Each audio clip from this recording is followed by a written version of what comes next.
உதயநிதி பேசிய போது பாத்தீங்கன்னா பாதி இடம் இல்லை.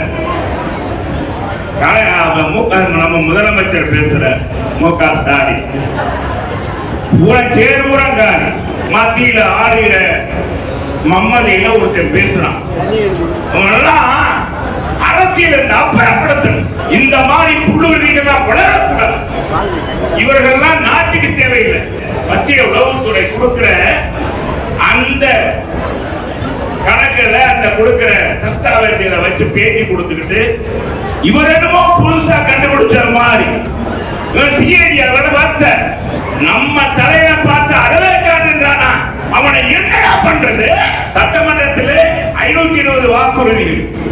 இனி தேர்தல் வரப்போது இன்னொரு வாக்குறுதி கொடுக்க போறாங்க.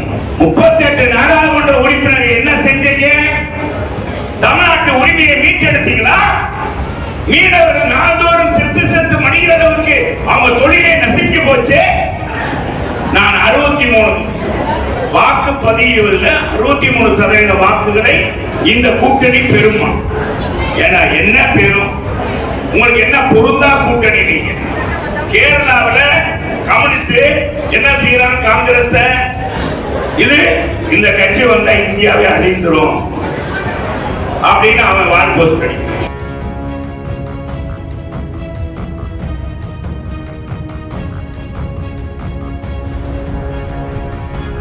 நம்மள புளிய பார்த்து பூனை சூடு போட்ட மாதிரி மயில் ஆடுதேன்னு மான்கோழி ஆடி பார்த்தான். மான்கோழி ஆடி பார்த்துச்சான். ஊர்க்குருவி உயர உயர பறந்தாலும் பறந்தாக முடியாது இல்லையா? பறந்தாக முடியுமா?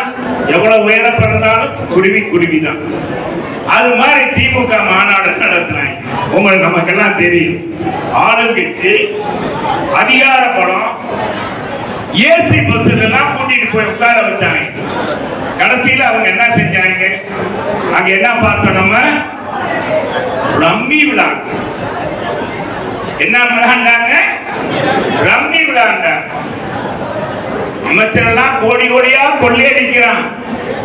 நம்ம இந்த பிரியாணி கேட்கிற அதிசயமா பிரியாணியை தூக்கிட்டு போகும்போது மூட மூடையா தூக்கிட்டு போனாங்க. இதை பார்த்து அந்த சமையல் கலைஞரே வருத்தப்பட்டாங்க. உதயநிதி பேசிய போது பாத்தீங்கன்னா பாதி இடம் இல்லை. நம்ம முதலமைச்சர் பேசுற மு.க. ஸ்டாலின் சேர்வுரங்காரி அங்கதான் இருக்கு. நீங்க எல்லாம் எங்களோட போட்டி விட முடியுமா? புரட்சி தலைவர் படம், புரட்சி தலைவர் படம். காலையில உட்கார்ந்தவன் 8 மணி வரைக்கும் எந்திரிக்கல மாநாட்டு. நீ பிரியாணி போட்ட, புளியோதரையை போட்டே மாநாடு நடத்திய எங்க? ஏன்னா நாங்க எப்படிப்பட்டவங்க அதை சாப்பிட்டு உட்கார்ந்துருந்தாங்க. தொண்டை எங்க தொண்டனுக்கு ஈடு இணையாக எவனா குறிப்பிட முடியும்? இன்னும் பயிற்சி பார்க்கிறாங்க. மத்தியில ஆளுகிற மம்மதியில ஒருத்தர் பேசுறான். அரசியல் அப்புறப்படுத்தணும். அரசியல் இருந்து இந்த மாதிரி புள்ளுவெளிகள்லாம் வளரக்கூடாது. இவர்கள்லாம் நாட்டுக்கு தேவையில்லை. நாற்றங்காலை கெடுக்கக்கூடிய இவராம் பதர்கள். இது போன்ற பதர்கள் அரசியலை வளர்க்கக்கூடாது.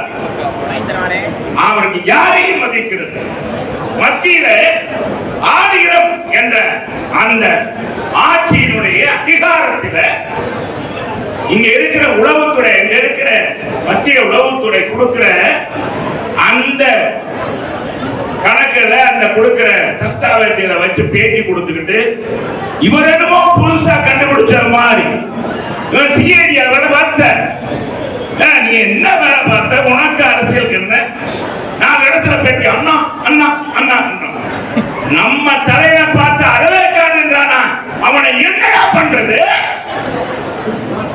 இவ்வளவு திமுரு. எனவே இந்த திமுறெல்லாம் அடக்கணும். அடக்கணும்னா நமக்கு ஒரே ஆயுதம் மக்களா. தமிழ்நாடு இன்னைக்கு தரமாக இருக்கிறது. குஜராத் தரமாக இருக்கிறது. பல்லாயிரம் கோடி 2 மாதங்களில் 15,000 கோடி அளவுக்கு இதிலே பணப்புழக்கம் ஏற்பட்டிருக்குன்னு சொல்றாங்க. இது மத்திய புலனாய்வு கூட கண்டுபிடிக்கல. தாய்மார்களே, வந்திருக்க கழக நிர்வாகிகளே, இந்த கழகத்தை வழிநடத்த போகிற வெற்றி கனியை பறிக்க இருக்கிற எங்களுடைய வெற்றி வீரர்களே, நீங்கள் தெரிந்து கொள்ள வேண்டும். தமிழ்நாட்டில் உளவுத்துறை கண்டுபிடிக்கல, மத்திய அரசுடைய உளவுத்துறை கண்டுபிடிக்கல. ஆஸ்திரேலியாவிலும் நியூசிலாந்திலும் மிக மோசமான போதைப் பொருளுக்கு மூலக்கூறு எங்கிருந்து வருகிறது என்று கண்டுபிடிக்கும் போது இந்தியாவிலே இருந்து வருகிறது என்று சொல்லி அமெரிக்க உளவுத்துறை சொல்லித்தான் இந்த நடவடிக்கையை எடுத்திருக்காங்க. அப்ப எவ்வளவு தூரம் மோசமான நடவடிக்கை, என்ன நிர்வாகம், எப்படிப்பட்ட நிர்வாகம் கண்டு கொண்டிருக்கிறார்கள். கடந்த தேர்தலில், நாடாளுமன்ற தேர்தலில் பொய்யான வாக்குறுதிகள் 100 வாக்குறுதிகள் கொடுத்தாங்க திமுக. சட்டமன்றத்தில் 520 வாக்குறுதிகள். இனி தேர்தல் வரப்போது இன்னொரு வாக்குறுதி கொடுக்க போறாங்க. 38 நாடாளுமன்ற உறுப்பினர்கள் என்ன செஞ்சீங்க? தமிழ்நாட்டு உரிமையை மீட்டெடுத்தீங்களா? மீனவர்கள் நாள்தோறும் செத்து செத்து மடிகிற அளவுக்கு அவங்க தொழிலை நசிஞ்சு போச்சு. அதை தடுக்கிறதுக்கு என்ன நடவடிக்கை எடுத்த? இங்க ஒருத்தன் பேசி பெரியாராக்க வேண்டாம். இங்க நம்ம வெங்கடேஷ் ஆசிரியர்கள் ஏண்டா எங்களை தலையெழுத்து வந்திருக்காங்க. நீ தலையெழுதிட்டு போக வேண்டியதானே. உனக்கு எதுக்கு மக்கள் பணி? உனக்கு மக்கள் பணிக்கு என்ன? நீ மேடையில பேசலாம், கதை எழுதலாம், அதோட விட்டணும். மக்கள் பணி என்று உணர்வுபூர்வமாக பணியாற்று. உணர்வுபூர்வம் மக்களுடைய நாடி நரம்பை திரிந்து போன 5 ஆண்டுகள் நாடாளுமன்ற பதவி எங்க போன? கடைசி 6 மாதங்கள் இப்பொழுது அங்கே இங்கே வந்து முகத்தை காட்டுகிற. நான் 63 வாக்குப்பதிவில் 63% வாக்குகளை இந்த கூட்டணி பெறுமா? ஏன்னா என்ன பெறும்? உங்களுக்கு என்ன பொருந்தா கூட்டணி? நீங்க கேரளாவில் கம்யூனிஸ்ட் என்ன செய்யறான்? காங்கிரஸ் இது இந்த கட்சி வந்தா இந்தியாவை அழிந்துரும் அப்படின்னு அவன் வால் போஸ்ட் அடிக்கிறான். இங்கே திமுக, இங்கே கம்யூனிஸ்ட் ஆதரிக்கிறாங்க. உங்களுக்கு நிலையான கொள்கை இருக்கா? அந்த கட்சியில இன்னைக்கு எத்தனை தொண்டர்கள் இருக்கு? எங்க நீ நாளைக்கு நீயே பூத்து கமிட்டி போடு. இந்த கூட்டத்துல கால் பகுதி இருக்குமா? உனக்கு 25% இருக்குமா? நான் சவால் விட்டு சொல்றேன். நீ 6 தொகுதிக்கும் நீ போடு. மார்க்சிஸ்ட் தொண்டர்களை அழைத்து வா. மதுரையில் எத்தனை பேர் இருக்காங்க? மார்க்சிஸ்ட் தோழர்கள் போயிட்டாங்க. என்னைக்கு அந்த கட்சி கம்யூனிஸ்ட் கட்சி திமுகவுக்கு அடிமையானதோ, அந்த அடிமையானதில் இருந்து உண்மையான பொதுநல தொண்டர்கள், பொதுநலவாதிகள், அந்த மக்கள் பணியாற்றிய மார்க்சிஸ்ட் கம்யூனிஸ்ட் தோழர்கள், கம்யூனிஸ்ட் தோழர்கள் இன்னைக்கு கம்யூனிஸ்ட்ல இல்ல. காங்கிரஸ் கட்சியிலே இன்னைக்கு தொண்டர்கள் கிடையாது. 2 கட்சியிலையுமே, 2 கூட்டணியிலுமே என்னன்னா, அங்க திமுக வேலை பார்க்கணும், இங்க நம்ம வேலை பார்க்கணும். வேலை பார்த்தா தான் நடக்கும். ஒவ்வொரு வாக்கையும் நாம் சந்திக்க வேண்டும், நேரடியாக சந்திக்க வேண்டும். 1000 ரூபாய் கொடுத்தது சொல்றாங்க. 1000 ரூபாய் இன்னைக்கு ஒரு குடும்பத்துக்கு எவ்வளவு கூடுதல் செலவு? இந்த 3 வருஷத்துல அரிசி விலை எவ்வளவு கூடி இருக்கு? சமையல் பொருள் என்ன விலை கூடி இருக்கு? என்ன விலை கூடி இருக்கு? எல்லா விலையும் கூடி இருக்கு.